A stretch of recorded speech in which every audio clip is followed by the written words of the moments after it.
अबू बकर है। उम्मीद multimedia channel में आपको खुश आमदीद कहते हैं। आज हम क्लास 9 फिज़िक्स का डेट 38 पर बात करने जा रहे हैं। टॉपिक है हमारा latent heat of vaporisation. Latent heat of vaporisation क्या होती है? हरारत मखसूसा जब उसको वेपराइजेशन में स्टडी करेंगे तो वो क्या होगी?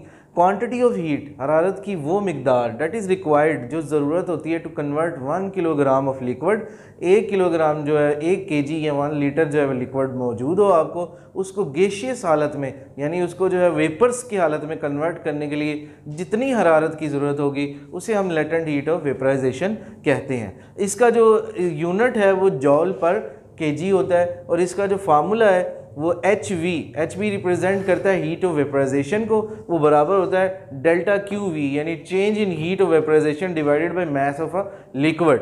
अब आपने जो हीट ऑफ वेपराइजेशन हीट जो है वो वेपराइजेशन के बाद आपने जो है वो चेंज इन हीट निकालना है तो वो बराबर होगा डेल्टा एच क्यू वी यानी m जो है वो इधर डिवाइड हो रहा है जाकर एच वी से मल्टीप्लाई हो जाएगा। डेल्टा क्यू वी बराबर हो गया एम एच वी।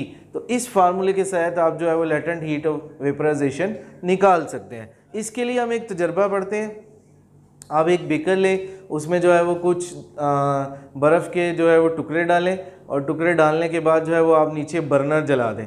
जैसे आप बर्नर जलाएंगे तो हीट जो है उस आइस को हीट प्रोवाइड करेंगे तो हीट की वजह से वो आइस मेल्ट होना शुरू हो जाएगी। इस टेम्परेचर को T1 का नाम देते हैं। जब पानी जो है वो -30 डिग्री पर होता है और वो आइस की शक्ल में होता है और वो मेल्ट होना शुरू हो जाता है जब तक कि वो 0 डिग्री टेम्परेचर तक नहीं पहुंचता। 0 डिग्री सेल्सियस तक जाते जाते वो पानी जो बर्फ़ जो है वो मुकम्मल पानी में कन्वर्ट हो जाती है। उसके बाद आप उसे फर्दर हीट करते हैं तो वाटर जो है वो आइस जो है वो मेल्ट हो जाती है। आहिस्ता आहिस्ता 0 डिग्री से टेम्परेचर अबव जाता है और आइस जो है वो मेल्ट होना स्टार्ट हो जाती है। अब आप देखें T2 रिप्रेजेंट कर रहा है उस टेम्परेचर को जब जो है वो प्रॉपरली आइस जो है वो मेल्ट हो गई।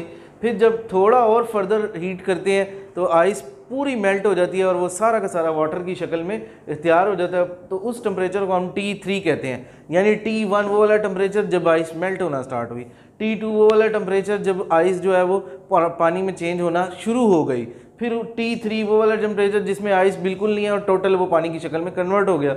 अब इसी तरह अगर उस वाटर को और ज़्यादा फर्दर हीट करेंगे तो पानी जो है वो वेपर्स यानी स्टीम की शक्ल इख्तियार कर जाएगा।